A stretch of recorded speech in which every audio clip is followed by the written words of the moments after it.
आज मैं आपके साथ शेयर करने वाली हूँ रूम और वार्डरोब को ऑर्गेनाइज करने के ऐसे हैरत अंगेज आइडियाज, टिप एंड ट्रिक और हैक्स, और साथ ही साथ मिनटों में आपके ढेरों कपड़े प्रेस करने का एक जबरदस्त जुगाड़ आपको शेयर करेंगे, जो घंटों का काम मिनटों में कर देंगे और साथ ही साथ आपके पैसों की और आपकी एनर्जी की भी बचत होगी और टाइम की भी सेविंग होगी। साथ ही साथ हम लोग छोटे छोटे ऑर्गेनाइजर किस तरीके से रेडी कर सकते हैं, वो भी वेस्ट बॉक्सेस से। साथ ही साथ वेस्ट बॉक्स का ऐसा जबरदस्त आइडिया आपके साथ शेयर करेंगे जो आपने यूट्यूब पे कहीं नहीं देखा होगा। स्मॉल होम और स्मॉल स्पेस, या आपके पास वार्डरोब की कमी है, या आप शेयर और वार्डरोब का इस्तेमाल कर रही हैं, या आप हॉस्टल या फिर आप रेंटल अपार्टमेंट में हैं, तमाम ऐसे हैक्स जो आपके लिए लाइफ को आसान करेंगे और छोटी छोटी चीज़ों को ऑर्गेनाइज करेंगे, वार्डरोब को ऑर्गेनाइज करेंगे, घर को साफ रखेंगे और मेसी होने से बचाएंगे। अस्सलाम वालेकुम everyone, welcome back to my channel हर डिको डायरी। तो चले टाइम वेस्ट नहीं करते हो, स्टार्ट करते हैं आज की वीडियो। और बहुत ही ज़बरदस्त है, आपने वीडियो का एंड तक ज़रूर देखना है और इन हैक्स से ज़रूर फ़ायदा हासिल करना है। तो चलिए स्टार्ट करते हैं। हैक नंबर 1, सबसे पहले मैं आपके लिए शेयर कर रही हूँ इन वेस्ट बॉक्सेस का किस तरीके से हम इस्तेमाल कर सकते हैं। इनको हरगिज़ मत फेंकें। देखिए, ज़ीरो कॉस्ट में हर घर में तो ऐसी चीज़ें आती ही हैं और कहीं न कहीं आप लोगों को बाहर स्टोर्स वगैरह पे भी ये ईज़िली मिल जाएँगी। वो भी इसको वेस्ट कर देते हैं, लेकिन हम इनका इस्तेमाल कर सकते हैं। हम जब भी घर को क्लीन करते हैं ना, छोटी-छोटी चीज़ें हमें कहीं न कहीं जो है ना वो क्लटर क्रिएट करती हुई नज़र आती हैं। बच्चे अपने कलर्स को फेंक देती हैं, या फिर उनकी सॉक्स, या फिर उनके जो होते हैं ना कीचेन्स वगैरह, टॉयज़ वगैरह, ब्लॉक्स वगैरह। तो आप इस तरीके के बॉक्सेस को इस्तेमाल कर सकते हैं और छोटी-छोटी चीज़ों को ऑर्गेनाइज़ कर सकते हैं। मेरे बच्चे कलरिंग करके कोई ना कोई कलर जो है ना वो यहाँ पे भूल जाते हैं, कभी बेड पर, कभी जो है ना वो स्टडी टेबल पर, कभी जो है ना वो कारपेट के पास गिरा हुआ होता है। तो मैं ऐसे जो है ना तमाम कलर्स को जो है ना सेव कर लेती हूँ, और जब भी उनके कलर बॉक्स में कोई कलर जो है ना मिस होता है, कोई नहीं होता, या फिर उनसे खो जाता है, तो पूरे कलर बॉक्स को खरीदने की ज़रूरत नहीं पड़ती।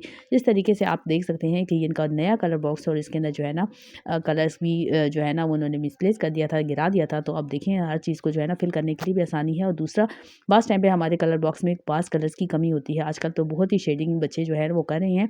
अब इसमें देखिए, डार्क ग्रीन है और लाइट ग्रीन इसमें नहीं है। इस तरीके से इन्होंने स्किन कलर इसमें जो है इंट्रोड्यूस किया हुआ है, लेकिन ऑरेंज कलर तो है ही नहीं, जो बेसिक जो कलर है वो बच्चे यूज़ करते हैं। इस तरीके से हम जब कलर्स को जो है ना वो छोटे-छोटे ऑर्गेनाइज़र में ऑर्गेनाइज़ कर लेती हैं, बिखरी हुई चीज़ों को, तो जब हमें टाइम पे ज़रूरत होती है तो हमारे पैसे बच जाते हैं और हमारे बच्चों को टाइम पे चीज़ें मिल जाती हैं। तो इस तरीके से पुराने बॉक्सेस को इस्तेमाल करें। एक और ज़बरदस्त आइडिया, आप शूज़ को किस तरीके से जो है ना सेव करके रख सकते हैं। हम बच्चों के लिए इतने महँगे एक्सपेंसिव शूज़ खरीदते हैं और बच्चे जो है ना इनकी बिल्कुल केयर नहीं करते। हम किस तरीके से इनको जो है ना ऑर्गेनाइज़ करके रख सकते हैं। इसके साइड पे जो स्टिकिंग होती है ना, वल्गुर इसको कह दें, तो इसके ऊपर अक्सर धागे या कुछ चीज़ें चिपक जाती हैं। अगर आप इसको टाइम के साथ क्लीनिंग करते रहेंगे ना, तो इसकी जो है ना स्टिकिंग बरकरार रहेगी और बच्चे जो है ना वो इसको ईज़िली स्टिकिंग कर सकेंगे। दूसरा अमेज़िंग, इसके साथ मैं आपके साथ टिप शेयर कर दूँ कि इसको हम किस तरीके से सेव कर सकते हैं। अगर देखें, हम इसको रख लेते हैं शू रैक में, तो इसके आगे से जो है ना वो लेदर ख़राब हो जाता है, और बड़े ही एक्सपेंसिव जूते होते हैं, लेदर के होते हैं, और बच्चों को ऐसे जूते अगर हम ना पहनाएँ तो दूसरे जूते उनके जो है ना वो पाँव जो है ना वो ख़राब कर देते हैं। तो आपने पुरानी सॉक्सेस को बिल्कुल नहीं फेंकना। मैं ऐसी पुरानी सॉक्सेस से क्या इस्तेमाल करती हूँ, मैं इन सॉक्सेस को इस्तेमाल करती हूँ इन शूज़ को प्रोटेक्ट करने के लिए और इनको जो है ना ऑर्गेनाइज़ करने के लिए। जब भी हम शू रैक में ऐसे ही जूतों को रख देते हैं ना, तो वो डी शेप हो जाते हैं, या फिर हम इनको सँभालते हैं ना, तो डी शेप हो जाते हैं। तो इसकी शेप को बरकरार रखने के लिए आपने क्या करना है कि कोई भी वेस्ट सॉक्स आपने इसके अंदर डाल देनी है, जिसका पेयर ख़राब हो गया हो या कोई डैमेज हो, तो या पुरानी सॉक्स, तो आप इस तरीके से कर सकते हैं। इसकी शेप भी मेंटेन रहेगी और दूसरा ये फ्रेश रहेंगे।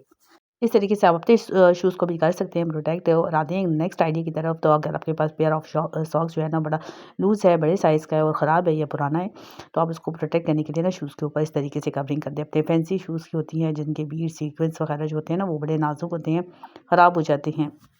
तो सैंडल्स वगैरह को इसी तरीके से हम प्रोटेक्ट कर सकती हैं, या फिर डस्ट से भी इसी तरीके से फ्री कर सकती हैं, या आपको ट्रैवलिंग पे जाना है तो आप इस तरीके से पैक करके भी ले जा सकती हैं। तो जिस सूरत में भी आपको करना है, आप इस हैक का इस्तेमाल कर सकती हैं। आई होप ये आइडिया आपके लिए बड़ा हेल्पफुल रहा होगा। मेरे लिए तो बड़ा हेल्पफुल है। मैं बड़ी केयर से रखती हूँ बच्चों के शूज़ जो होते हैं, ताकि वो जो है ना वो पूरा सीज़न का आराम से चल सके। मैं अपने सैंडल्स वगैरह, ये हील्स वगैरह को भी ऐसे ही प्रोटेक्ट करती हूँ। तो आप इसी तरीके से कीजिएगा, आप बिलीव मी, आपके शूज़ जो हैं वो सालों साल नए रहेंगे, डैमेज नहीं होंगे, ख़राब नहीं होंगे, उनकी ग्लू भी, स्टिकिंग भी, कुछ भी ख़राब नहीं होगा। तो आते हैं नेक्स्ट आइडिया की तरफ।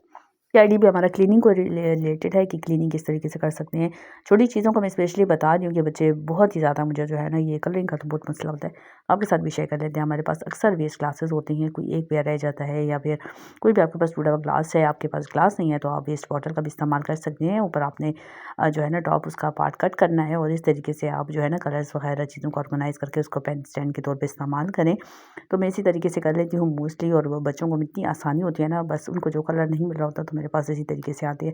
अगर आप जो है ना बॉक्स में ऑर्गेनाइज़ नहीं करना चाहते तो इस तरीके से आप जो है ना पेंसिल स्टैंड भी बना सकते हैं।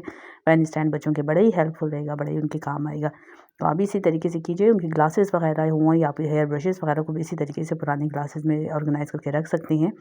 अक्सर हमारे प्लास्टिक की ग्लासेस या चीज़ें जो होती हैं ना, कप्स वगैरह क्रैक हो जाती हैं, तो हम कप्स का भी इस्तेमाल कर सकती हैं। तो ये चीज़ें ऑर्गेनाइज़ हो जाएँगी। देखें ज़रा आप, अब ये देखने में नज़र तो नहीं आता, लेकिन के साथ कितना कचरा हो जाता है, जो आपको नज़र आ रहा होगा बैकग्राउंड में। तो ये छोटी-छोटी चीज़ें जब ऑर्गेनाइज़ हो जाती हैं, तो जब आप क्लीनिंग करते हैं ना, तो फिर वो भी जो है वो ख़राब नहीं होती। वरना ये ज़रूरत पड़ी रहती है ना, तो बड़ा ही मेस क्रिएट करती हैं। तो इस तरीके से आप क्लीनिंग भी कर सकेंगे और चीज़ों को दोबारा वॉश करना और दोबारा से जो है ना वो ऑर्गेनाइज़ करना भी आपके लिए आसान हो जाएगा। अच्छा, आप ग्लास में भी अगर ऑर्गेनाइज़ नहीं करना चाहते ना, तो बस ये वाला ऑर्गेनाइज़िंग जो है मैं आपके साथ शेयर कर रही हूँ, आप इस तरीके से करें। ये कोई भी आप सॉक्स ले लेना और आपने कोई भी सॉक्स के अंदर इसको जो है ना, सारे कलर्स वगैरह को आपने डाल लेनी है, स्टेशनरी वगैरह को। अब ये जो टेक्नीक है ना, आप मुझे इस पे दवाई देंगे कि आप इस तरीके से बना के रखेंगे, आपकी वर्टिकल स्पेस यूटिलाइज़ हो जाएगी। दूसरा, हर चीज़ जो है ना वो प्रॉपर जो है ना वो मेंटेन रहेगी। जितनी आप इसमें डालना चाहें, इसके अंदर इतनी स्पेस होती है ना, बस आप इसको भरते जाएँ और इसमें जो है ना वो कोई भी प्रॉब्लम नहीं आएगी। तो ये आपका छोटा-सा जो है ना एक सैक सा बन जाएगा।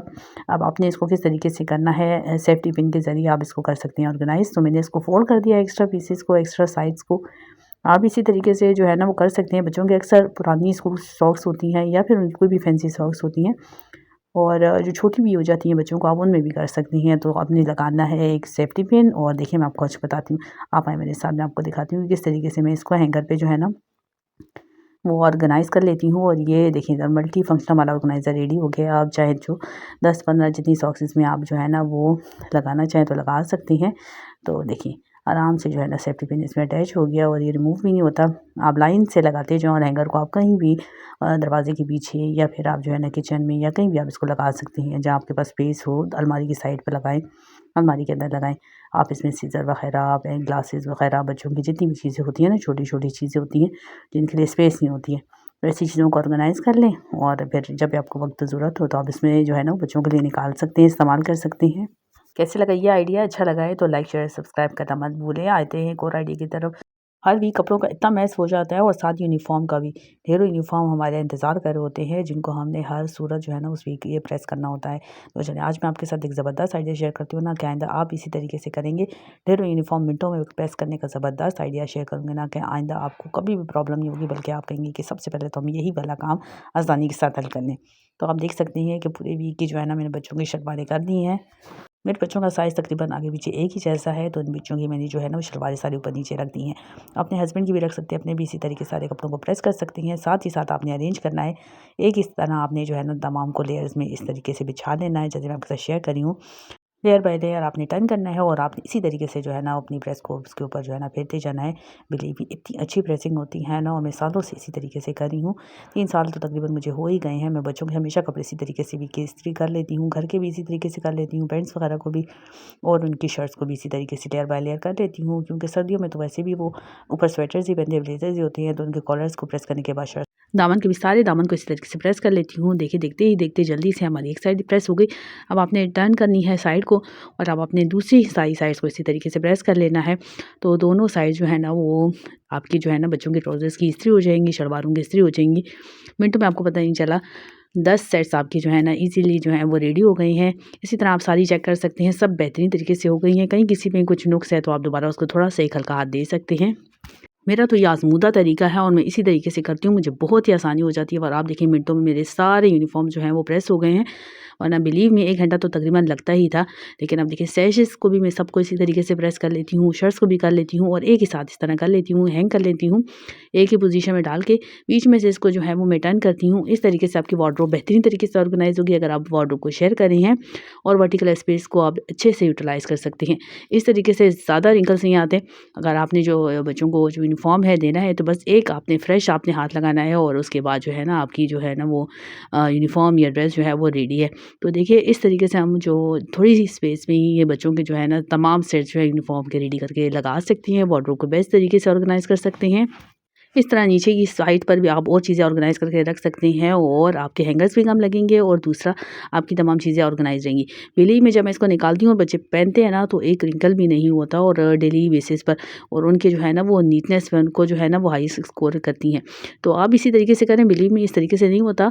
और अगर आपने डोर की भी स्पेस को यूटिलाइज़ करना है ना तो आपने ऐसे ऑर्गेनाइज़र्स को परचेज़ कर लेना है और आपने जितनी भी उनकी स्वेटर्स जर्सीज़ होती हैं स्कूल की होती है ना तो आपने इसको जो है ना ऐसे नहीं फेंकना। हैंगर्स पे करने से भी ये वो होते हैं ना स्पेस लेते हैं तो लेकिन आपने इस तरीके से ऑर्गेनाइज़र्स लेने हैं जिस तरीके से मैंने ये ऑर्गेनाइज़र्स लिए हुए और जितने भी उनके जो इस तरीके की जर्सीज़ होती हैं या उनकी कोट्स होते हैं ना आप इस तरीके से इसमें कर सकती हैं हुड वगैरह को भी। और यहाँ जो है ना ये जगह भी यूटिलाइज़ हो जाएगी और कमरा भी मैसी नहीं लगेगा और आपकी जगह जो है ना खूबसूरती से ऑर्गेनाइज़ हो जाएगी। तो इसी तरीके से बाहर की जगह को नीट करने के लिए आप इस तरीके से ऑर्गेनाइज़र लगाएँ वार्डरोब के अंदर और अपने रूम को ऑर्गेनाइज़ करें।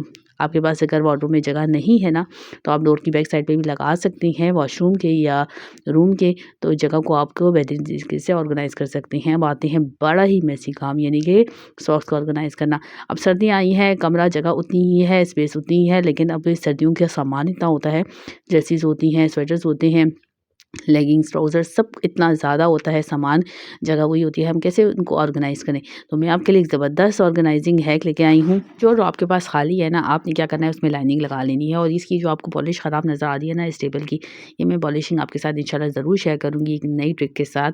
फ़िलहाल के लिए मैं आपके साथ ऑर्गेनाइज़िंग टेक्नीक शेयर करती हूँ कि आपने लाइनिंग बिछा लेनी है। जो हमारे पास वॉल शीट्स आती हैं ना, तो वो पेपर मैंने यहाँ डाला है, तो इस टिप को भी ज़रूर नोट करें और ये भी इसी में इंक्लूडेड है। नेक्स्ट टिप मैं आपके साथ शेयर करती हूँ ऑर्गेनाइज़िंग की कि हमारे जो ये बिस्किट्स या फिर केक वगैरह के जो इस टाइप के डब्बे आते हैं, तो ये लाइट वेट होते हैं और आपको इससे ज़्यादा जो है ना वो हार्ड कार्ड की ज़रूरत नहीं है, बस ये काफ़ी है आपके लिए।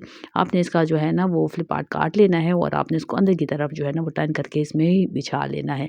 इससे क्या होगा, एक तो विज़िबल नहीं है किसी को और दूसरा इस तरीके से आप डिफरेंट जितने भी जाएँ ना, तकरीबन इसमें तो 7-8 आ ही सकते हैं, फिलहाल मेरे पास इतने ही थे, तो मैंने इसमें कर लिया। आप चाहें तो ये रेडीमेड ऑर्गेनाइज़र्स होते हैं, ये भी आप इसमें परचेज़ करके डाल सकते हैं। ये आपको ऑनलाइन भी मिलेंगे और इस तरीके के मार्केट में भी मिल जाएँगे। इसका ये फ़ायदा है कि ज़िप इस तरीके से आप यहाँ से खोल कर और इसको जो है ना वो फ़ोल्ड करके अपने पास सेव भी कर सकती हैं। वरना ये वाले ऑर्गेनाइज़र भी आपके बड़े अच्छे काम कर सकते हैं। तो जो आपको आसानी है आप बास्केट्स का भी इस्तेमाल कर सकती हैं। लेकिन मैं आपको ज़ीरो कॉस्ट ऑर्गेनाइज़िंग की टेक्नीक बता रही हूँ कि जो मेरी सालों साल से काम कर रही है और मुझे कोई भी प्रॉब्लम नहीं हुई है और बेहतरीन तरीके से मुझे बहुत आसानी हो जाती है। मेरे पास जो है ना वो हम लोग 6 बंदे एक ही जगह को जो है ना वो शेयर कर रहे हैं, तो हमारे पास जो है ना वो स्पेस की कमी है और हमारे पास सामान ज़्यादा है, तो उसको मैं किस तरीके से बेहतरीन तरीके से मैनेज करती हूँ। तो आप इसी तरीके से करें और हिम्मत मत हारें, हिम्मत और हौसले से ही अपनी क्रिएटिविटी से काम निकालें। तो देखें तमाम सॉक्स को मैंने इस तरीके से जो है ना वो सेग्रीगेट कर लिया है। हस्बैंड की सॉक्स अलग कर दी हैं, छोटे बच्चों की अलग कर दी है, बड़े बच्चों की अलग कर दी है। इसी तरीके स्कूल की सॉक्स को भी आप अलग से जो है ना वो सेगमेंट बना सकते हैं। कहीं आने जाने के लिए अपनी सॉक्स को भी बेहतरीन तरीके से अलग, घर के अलग। तो आप जो है ना बस बॉक्सेस को ऑर्गेनाइज़ करें, यहाँ सेट करके रख सकते हैं। आपके पास देखिए कितनी अच्छी स्पेस जो है यूटिलाइज़ हो जाएगी और जितनी भी पेयर के बगैर वाली सॉक्स हैं वो सारी की सारी हमने वेस्ट कर दी हैं, डिस्कार्ड कर दिए हैं एक्स्ट्रा सॉक्स को और इस तरीके से आपकी सारी सॉक्स ऑर्गेनाइज़ हो गई। आपको देख के सैटिस्फैक्शन हो रही है, मुझे करके सैटिस्फैक्शन हो रही है, तो आपकी बदौलत मेरी जगह जल्दी साफ़ हो जाती है। आपके साथ हैक भी शेयर हो जाते हैं। देखिए चलें इस खुशी में जल्दी से लाइक कर लें और सब्सक्राइब का बटन प्रेस कर दें। अच्छा हमारा घर क्यों नहीं साफ़ रहता है? क्योंकि हमारे घर में अक्सर ऐसे अफ़राद होते हैं ना कि जो इस तरीके से हैंडल्स पे कुछ कुछ ना कुछ टाँग देते हैं या कोई चेयर पे हर वक़्त चेयर भरी रहती है या हर वक़्त जो टेबल पे कुछ ना कुछ चीज़ पड़ी रहती है। तो ऐसे में आपका घर कभी ऑर्गेनाइज़ नहीं हो सकता। हर चीज़ की एक प्रॉपर जगह रखें और आपने एक रूल बनाना है कि कभी भी किसी ने हैंडल्स पे इस तरीके से चीज़ें हैंग नहीं करनी। एक दफ़ा ये रूल बन जाएगा ना, बिलीव मी मैंने ये रूल बनाया है और इससे जो है ना मेरा मिनटों में कमरा जो है ना वो साफ़ हो जाता है। बस मुझे एक इशारा करना पड़ता है और सब अपनी चीज़ें उठाकर वहाँ से भाग जाते हैं। तो इस तरीके से आपने भी अपना जो है ना वो रूल बनाना है और अपने घर को ऑर्गेनाइज़ करना है। आपका घर वेल ऑर्गेनाइज़्ड होगा, खूबसूरत होगा, मिनटों में क्लीन और साफ़ हो जाएगा। ऐसे ऑर्गेनाइज़र इस्तेमाल कर लें। अगर आपको कोई टाँगने की चीज़ चाहिए ही है, तो हैंडल्स की बजाय इन जगहों पे हैंग कर सकते हैं। तो ये थी आज की तमाम वीडियो। बहुत ज़्यादा मेहनत से मैंने आपके लिए वीडियो बनाई है ताकि आपके पास नए आइडियाज़ मिलें, आपको ऑर्गेनाइज़िंग का मसला ना हो और आप कम स्पेस में ज़ीरो कॉस्ट ऑर्गेनाइज़र बना के अपने घर को साफ़-सुथरा ऑर्गेनाइज़ कर सकें। तो मिलती हूँ नई वीडियो में। अपना बहुत ज़्यादा ख़्याल रखें। वीडियो पर नए हैं, चैनल पे नए हैं तो सब्सक्राइब करना मत भूलिए। वीडियो अच्छी लगी है तो लाइक जो है ना वो शेयर ज़रूर करें। मिलती हूँ नई वीडियो में। अपना बहुत ज़्यादा ख़्याल रखिए। कौन-सा एक आपका फ़ेवरेट था ये भी मुझे ज़रूर बताएँ कमेंट सेक्शन में। मेरी वार्डरोब ऑर्गेनाइजिंग की वीडियो आपने नहीं देखी ना, तो वो जाके ज़रूर देखें। आपको बहुत ज़बरदस्त अमेजिंग आइडिया मिलेंगे वर्टिकल स्पेस को यूटिलाइज़ करने की, और स्मॉल होम के लिए ज़बरदस्त मैंने आइडियाज़ शेयर किए हैं। तो चलिए उसे भी फ़ायदा हासिल करें, और मैं चाहती हूँ अपने और नए आइडियाज़ कलेक्ट करके और आपके साथ नई वीडियो शेयर करने के लिए। तब तक के लिए अल्लाह हाफ़िज़।